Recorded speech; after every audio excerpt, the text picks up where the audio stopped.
Hello बच्चों। मैं उम्मीद करता हूं कि आप सब अच्छे होंगे। आज हम लोग क्लास 9th के केमिस्ट्री का सेकंड चैप्टर का लेक्चर नंबर 7 करने जा रहे हैं दोस्तों। और इस लेक्चर में हम लोग मिश्रण के घटकों को कैसे अलग किया जाता है, उनके विधि को हम लोग पढ़ने वाले हैं, है ना। उसका एक्सपेरिमेंट करने वाले हैं। लेकिन कौन से मिश्रण दोस्तों? तो याद रखना, वो समांगी मिश्रण की बात कर रहे हैं, क्योंकि विसमांगी मिश्रण को तो हम लोग छानन विधि के द्वारा अलग कर लेते हैं, लेकिन समांगी मिश्रण को हम लोग छानन विधि के द्वारा अलग नहीं कर सकते हैं। तो आइए उन विधियों को एक्सपेरिमेंटली हम लोग समझने की कोशिश करते हैं। तो चलिए दोस्तों, सबसे पहला क्वेश्चन देखते हैं हम लोग कि मिश्रण के घटकों को क्या कर रहे हैं, हम लोग अलग कर रहे हैं। पहला क्वेश्चन है कि रंग वाले घटक मतलब डाई। अब डाई क्या होता है, पहले आइए डाई को समझेंगे। डाई नीले अथवा काले रंग की स्याही से कैसे पृथक कर सकते हैं। तो सबसे पहले दोस्तों डाई को समझ लीजिए कि डाई है क्या, उसके बाद कुछ समझेंगे। डाई क्या होता है, दो या दो से दो से अधिक रंगों के मिश्रण को डाई कहते हैं। डाई कहते हैं। क्लियर है कि दो या दो से अधिक रंगों के मिश्रण को हम लोग क्या कहते हैं, डाई कहते हैं। तो आइए अब इस डाई को कैसे अलग करते हैं स्याही से। तो वही ना बोल रहा है कि नीले अथवा काले रंग की स्याही से कैसे पृथक कर सकते हैं। तो दोस्तों एक बात बता दे रहे, स्याही में क्या होता है, पानी होता है, जल होता है कि नहीं। तो आइए देखते हैं। तो यहां पे हम लोग क्या लेंगे, सबसे पहले हम लोग एक चूल्हा लेंगे, है ना। एक चूल या एक स्टैंड लेंगे, वहां पे बर्नर लगाएंगे। अब इस स्टैंड में हम लोग क्या करेंगे, इस चूल्हे में हम लोग एक बीकर को लेंगे। उस बीकर में क्या करेंगे दोस्तों, जल को रखेंगे। ठीक है, क्या रखेंगे, जल को रखेंगे। अब इस बीकर में हम लोग एक वॉच ग्लास रख देते हैं। क्या, वॉच ग्लास। अब बोलोगे सर ये वॉच ग्लास क्या होता है, तो आप भी तुरंत आप लोगों को वॉच ग्लास बताने वाले हैं दोस्तों। पहले इसको क्लियर कर लेते हैं। तो क्या होता है, हम इस वॉच ग्लास में हम लोग उस डाई को रख देते हैं। क्या करते हैं, डाई को रख देते हैं। और यहाँ पे बर्नर को हम लोग बर्नर में क्या करते हैं, आग लगाते हैं। आग जैसे ही चलना शुरू हो जाता है, आग जैसे जलेगा, यहाँ पे क्या होगा, ये गर्म होगा और ये धीरे धीरे धीरे वाष्पीकृत होना प्रारंभ हो जाएगा।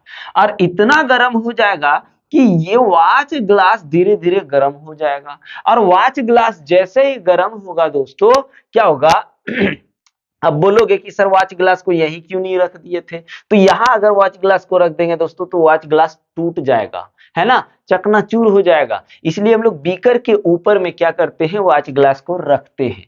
अब ये वॉच ग्लास में जैसे ये वाष्पीकृत, कौन, डाई वाष्पीकृत होने लगेगा, स्याही क्या होगा दोस्तों, वाष्प बन के निकल जाएगा।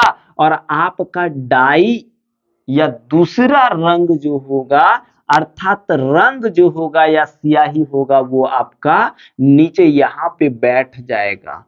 यहाँ क्या होगा, बैठ जाएगा। और जल के रूप में जो स्याही में कण थे, वो वाष्प बन करके निकल जाएगा। तो अब बोलेंगे कि सर इस विधि को हम लोग क्या कहेंगे, तो दोस्तों इस विधि को हम लोग वाष्पीकरण विधि कहते हैं। वाष्पीकरण विधि। और वाष्पीकरण विधि से हम लोग क्या कर रहे हैं कि स्याही को डाई से अलग करते हैं, है ना। या नीले अथवा स्याही को कैसे अलग कर सकते हैं, तो कौन विधि से दोस्तों, वाष्पीकरण विधि से। और वाष्पीकरण विधि से क्या हो सकता है, वाष्पीकरण विधि से नमक को हम लोग अलग करते हैं। किसको दोस्तों, नमक। समुद्र जल से, यहां लिखते ऐसे, समुद्र जल से नमक को पृथक कर सकते। है ना, क्या कर सकते, पृथक कर सकते हैं। अब देख लेते हैं वॉच ग्लास क्या होता है। वॉच ग्लास, वॉच ग्लास जो होता है दोस्तों एक अवतल दर्पण का बना होता है। सबसे पहली बात तो बना किसका होता है, अवतल का, अवतल दर्पण का।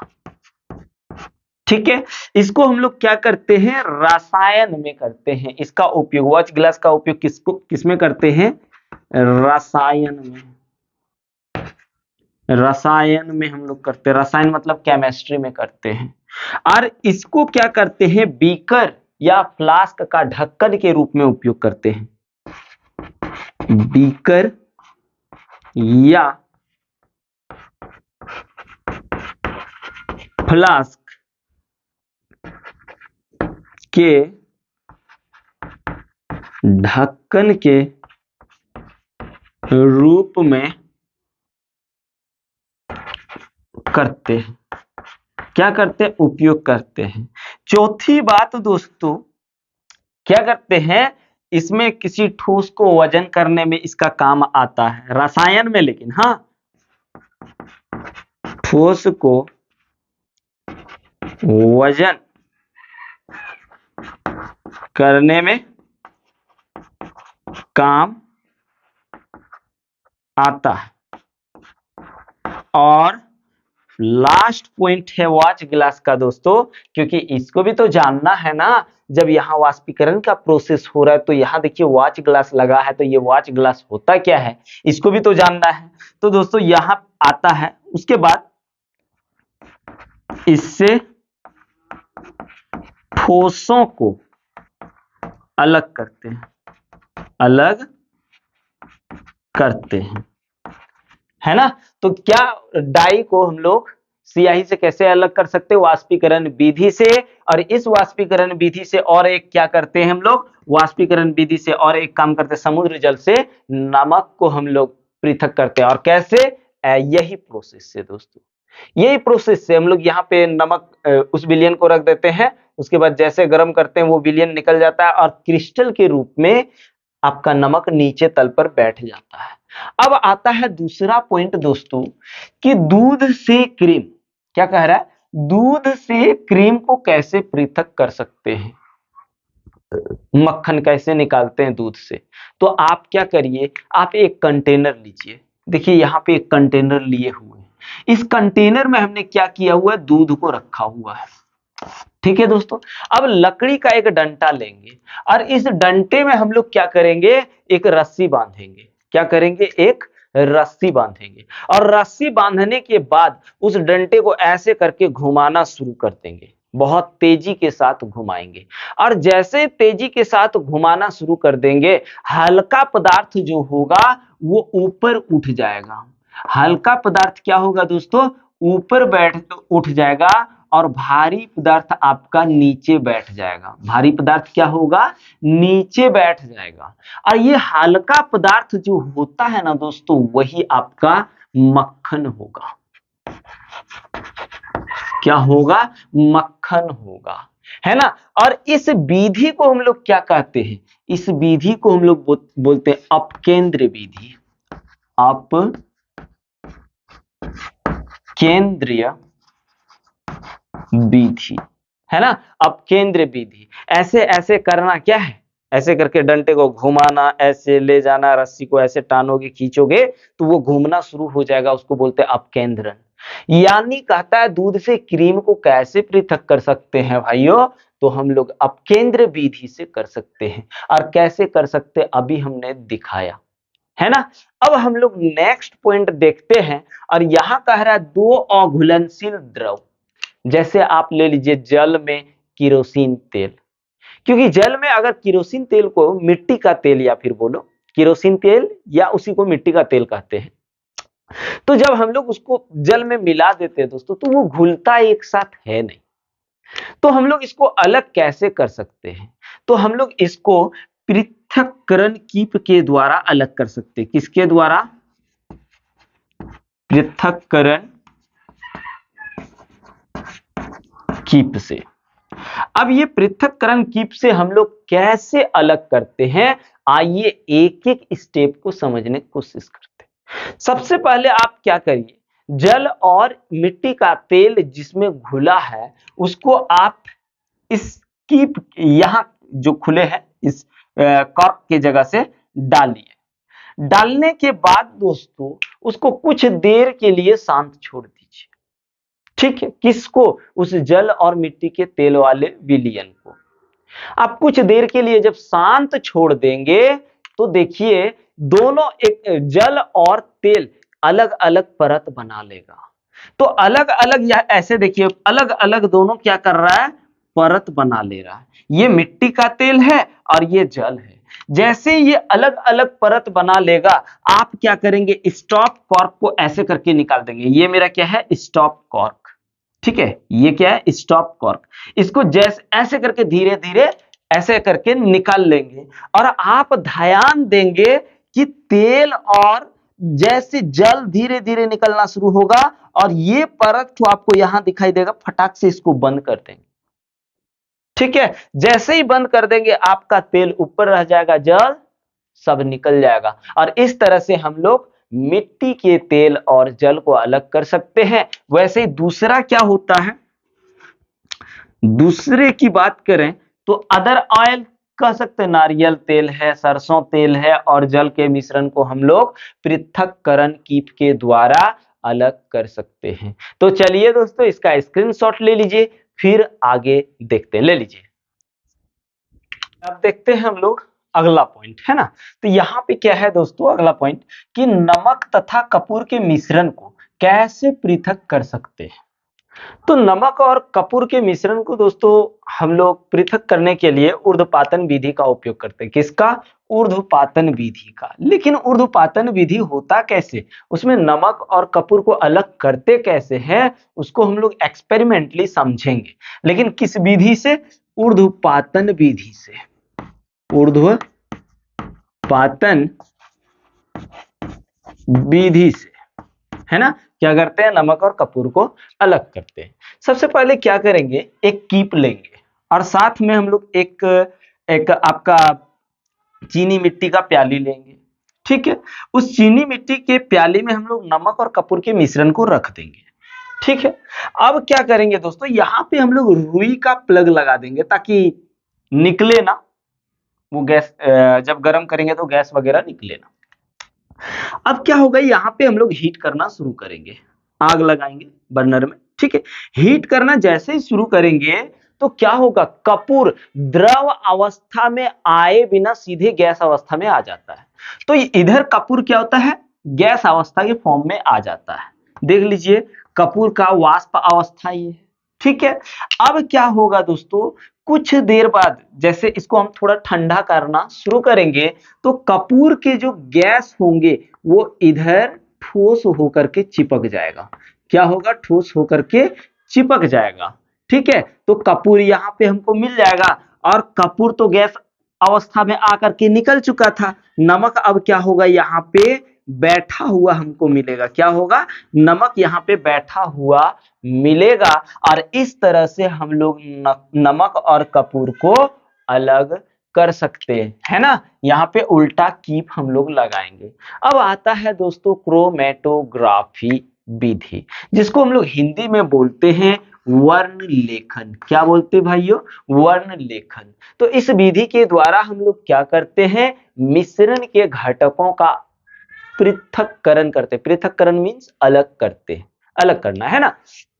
तो यहां क्या करते हैं, हम लोग मिश्रण के अवयवों को अलग करते हैं। किस विधि से? क्रोमेटोग्राफी विधि से। तो इसका नाम क्रोमेटोग्राफी क्यों पड़ा? तो दोस्तों इस विधि का उपयोग सबसे पहले पृथक करने में जो यूज किया गया था वो रंगों को पृथक करने में यूज किया गया था।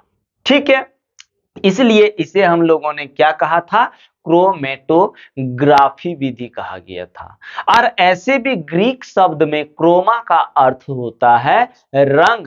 और इससे क्या क्या हम लोग, एक तो चलो रंगों को पृथक करना, कौन विधि से? क्रोमेटोग्राफी से। दूसरा डाई, डाई से रंगों को पृथक करने में हम लोग क्रोमेटोग्राफी विधि का उपयोग करते हैं। तीसरा जो है दोस्तों सबसे इंपॉर्टेंट है आपका, कि अगर कोई आदमी नशा कर रहा है, बहुत ज्यादा नशा करता है, उसके रग रग में नशीले पदार्थ क्या होते हैं, समा जाते हैं, तब उन नशीली पदार्थों को हम लोग जब निकालते हैं ना, अलग करते हैं, पृथक्करण करते हैं, तो किस विधि से करते हैं दोस्तों, क्रोमेटोग्राफी विधि से, अर्थात वर्ण लेखन विधि से। तो यहां पे लिखते हैं रक्त में उपस्थित नशीली पदार्थों को इस विधि से पृथक करते हैं। ठीक है, यहां तक क्लियर है। अब चलिए आगे चलते हैं, तब तक इसका स्क्रीनशॉट ले लीजिए। तो अब करते हैं दोस्तों हम लोग अगला पॉइंट, और इस पॉइंट को देखते हैं क्या है। क्या कह रहा है कि कहता है दो घुलनशील द्रवों के मिश्रण को कैसे पृथक कर सकते हैं। दो घुलनशील द्रवों के मिश्रण को, जैसे एसीटोन और जल को आप मिला देंगे तो वो पूरी तरह से मिल जाएगा, है ना, पूरी तरह से मिल जाएगा। लेकिन दोस्तों उन दोनों के बीच तापमान जो होता है ना, बहुत अधिक अंतर में होता है, बहुत ज्यादा अंतर में होता है ना। यानी उसमें टेम्परेचर, एक चीज ध्यान रखिएगा, टेम्परेचर अधिक मात्रा में, उन दोनों के बीच टेम्परेचर क्या होता है, अधिक मात्रा में होता है। अंतर की बात कर रहे हैं, अगर जल का 25 डिग्री सेल्सियस है तो आपका एसीटोन का माइनस में, है ना, तो बहुत ज्यादा अंतर होता है। तो आइए देखते हैं दो घुलनशील द्रवों के मिश्रण को कैसे पृथक कर सकते हैं हम लोग। तो सबसे पहले क्या लेंगे, एक बीकर लेंगे या फ्लास्क लेंगे। क्या लेंगे, फ्लास्क लेंगे। यहां पे हम लोग क्या करेंगे दोस्तों, यहां पे हम लोग एसीटोन और जल के मिश्रण को डाल देंगे। क्यों वो डाल रहे हैं, क्योंकि दोस्तों याद रखना, एक बार हम बार बार बोल रहे हैं कि ये दोनों बहुत ही अच्छे तरह से मिल जाता है। आप पता नहीं कर सकते कि पानी और एसीटोन मिला हुआ है, पेट्रोल। तो क्या होता है, हम लोग जल और एसीटोन के टेम्परेचर को मापने के लिए यहां थर्मामीटर लगा देते हैं कि अभी जल का तापमान कितना है, एसीटोन का तापमान कितना है। अब हम लोग क्या करते हैं, इसको एक स्टैंड की सहायता से मजबूती से खड़ा रखते हैं। अब हम लोग क्या करते हैं, यहां पे दोस्तों हम लोग इसको हीट करेंगे। क्या करेंगे, हीट करेंगे। ठीक है, चलिए हीट करना अब हम लोग शुरू करते हैं। जैसे ही हीट करना शुरू कर देंगे दोस्तों, ये गैस अवस्था में चेंज हो जाएगा। कौन, एसीटोन और जल भी। तो इसको क्या करेंगे हम लोग, इसको एक प्रवाह नली की सहायता से यहां से निकाल लेंगे। और प्रवाह नली की सहायता से जब निकालेंगे दोस्तों, तो यहां पे हम लोग क्या करेंगे, संघनक लगाएंगे। संघनक का मतलब क्या होता है, तो संघनक का मतलब होता है गैस का द्रव में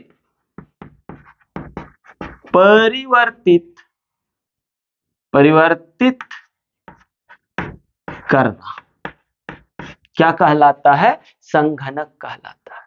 तो ये गैस जो जाता है दोस्तों, क्या करते हैं, ये संघनक, यहां से हम लोग ठंडे जल को इसमें रखते हैं, यहां से निवेश करते हैं और इसमें ठंडे जल को रखते हैं, और यहां से उस गर्म जल, उस गैस वाला जल को हम लोग यहां से क्या कर देते हैं, निकाल देते हैं। अब बचा कौन, एसीटोन बचा गैस के फॉर्म में।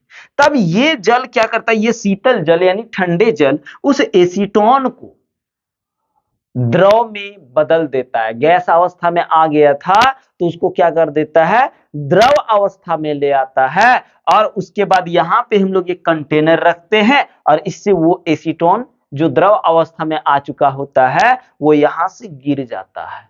देख लीजिए यहाँ एसीटोन ही है।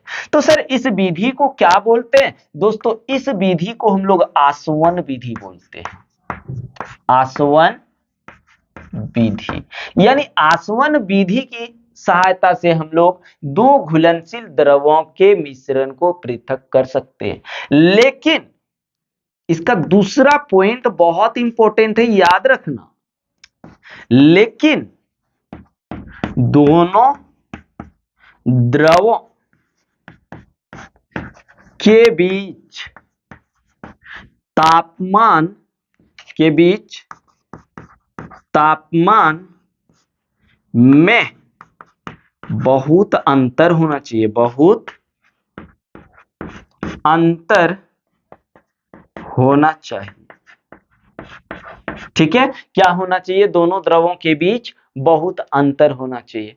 तो बोल सर दो घुलनशील द्रव तो होंगे लेकिन उसका तापमान बहुत कम होगा। यहां लिख दे रहे, जब दो घुलनशील